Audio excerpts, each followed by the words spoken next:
Welcome back to Wickerson Studios. I am going through the one-liner book for ghPython, actually for Python, but I'm turning it into ghPython nodes, as you can see, starting with a little test script, dealing with data structures, boolean strings, keywords, none, lists, working with lists, and now I'm going to cover stacks, which are pretty interesting. Stacks are thinking about the acronym first in, first out, or last in, last out. Actually, I think it's last in, last out.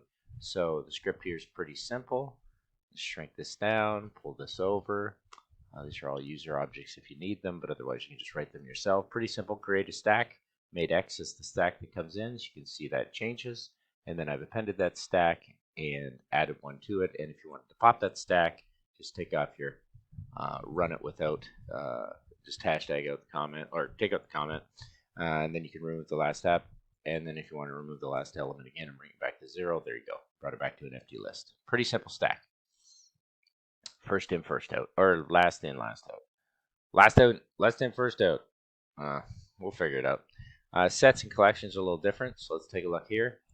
Let's open up this file. I've got a bunch of little scripts, little one-liners in here. I've created a little, going off my old D&D days. There's Prince Harry, Dungeon DM will be dudgeon, Lord Mortis, and you can use the method or keyword hash. So if you hash prince, it kind of works like a small dictionary, at least the way I see it. You have to watch these little curly brackets as opposed to the square brackets. But if we pull out that, it's going to create players A and B, but it puts them in as a number. It gives them like a location in memory, I think, so where you can find those and where they're referenced. And then if you went to players and printed all those names, which is kind of like the keys for these values, it's gonna reference those.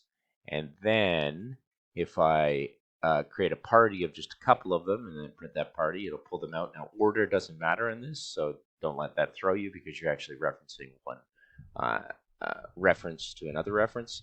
And then non-player characters, if I invent a couple more, there they are. But you'll notice that you're not able to grab everyone.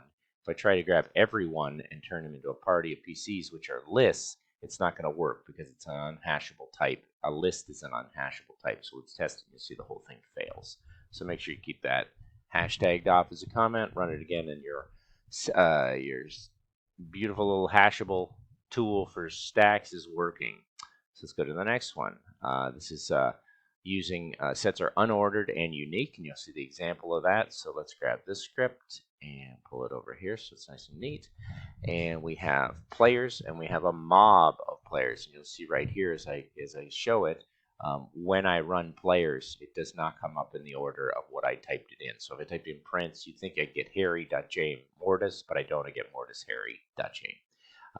It might work out in order, but that's kind of just the probability of it doing that is low. And then if I create a mob, orc, DM, it's just going to reference that as orc and dudgeon because those are unique elements. Nice and easy. Let's go into the next one. This one's going to be dictionaries, which I think most people are familiar with when you learn Python, and it makes a lot more, certainly stacks and hashable stacks make a lot more sense because of it. So what I've done here is I have an age, and at the top you can see this out function, and I'm just conveniently letting it go to print in the end for K in V, so keys in these values. You can use the function items, which will give you that, so it actually ends without, but let's go back up to the top. Ages are going to be Bob, which isn't really real. It's like Bob's age 15, Mary's 15, Oscar's 35. If I want ages of Bob, that will reference over A, and that will come in 15. So it runs single items before list. I found that in these functions.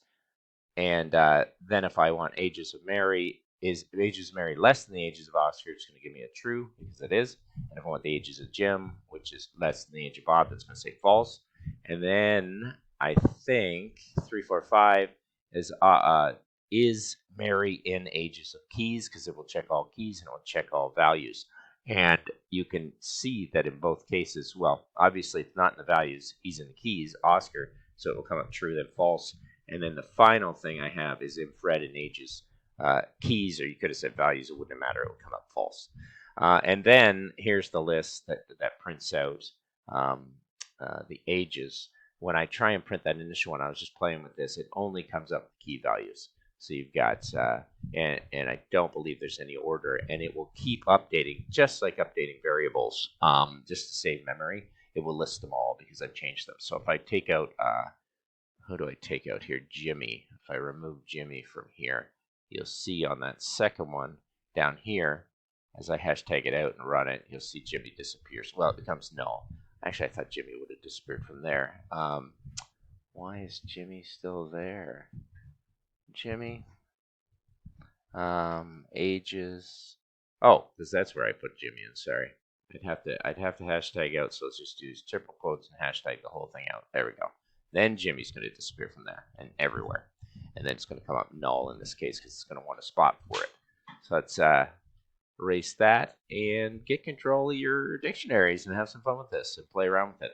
The only thing I want to do, and I'll do this in the next one, is I want to start pulling out, say for G, I want G to reference this for K in V. And this is getting a little more, making a lot more sense when I deal with comprehension, but we're going to go to membership to start. So membership is the in function, or the in keyword, I should say. I should name things correctly.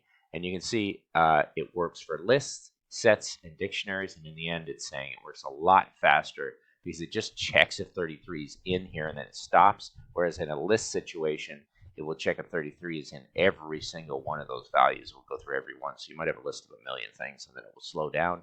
And then I'm asking if Mike is within this, within a dictionary, and it will say yes. And it will check keys and values for that. True, true, true. Nice and easy. And then we end with, which I really like, comprehension makes sense to me. You'd think comprehension is comprehensible. Haha. So here we go. We have family, and we're creating these lists. You can see by the square brackets of all this information between Mike and this age. Mike, it looks kind of like a dictionary is being formed, but it's not. It's just putting in a family will be a name and then an age. That's all I want within each of these listed lists. And you can see that that's coming out of the list. And then I'm saying, okay, let's set a context for this expression for X. And you can use the same thing because it'll just read it differently each time. It's kind of nice. It's like running through indices I. So for X, you could use any variable, but for X, Y in family, if this is the context, X is the expression, but for X, Y in family, if Y is greater than 39, we're going to call that old. And that's where that comes up. So if I start changing what old is, if I said old was anybody older than 9, then all of a sudden Oscar becomes old, which isn't really true, because I still think he's pretty young. And so let's just write it back. And then for X, Y in family, if Y is less than 19, we're going to call those kids. And that's it. Nice and easy. So you've got into comprehension, not in this order, in reverse order. You've got into membership. You've got into dictionaries. And you can play with these in Grasshopper, which is really what it's about. It's not just reading a book and picking through it, because literally going through this book to build this file, to build all of this file, I can honestly say we're only on page 13 out of a couple of hundred. So it's a very slow go. Let's just file, save document, and zoom extends all. And you see, just building these simple little exercises to refresh on Python. We're going to go into flow control for the basics, dealing with if, else, and elif functions. We're going to go into loops. Then we're going to look at functions, and then we're going to end with lambda, which is really the basis, I think, of this, is bringing lambda, bringing down a series of arguments to return an expression.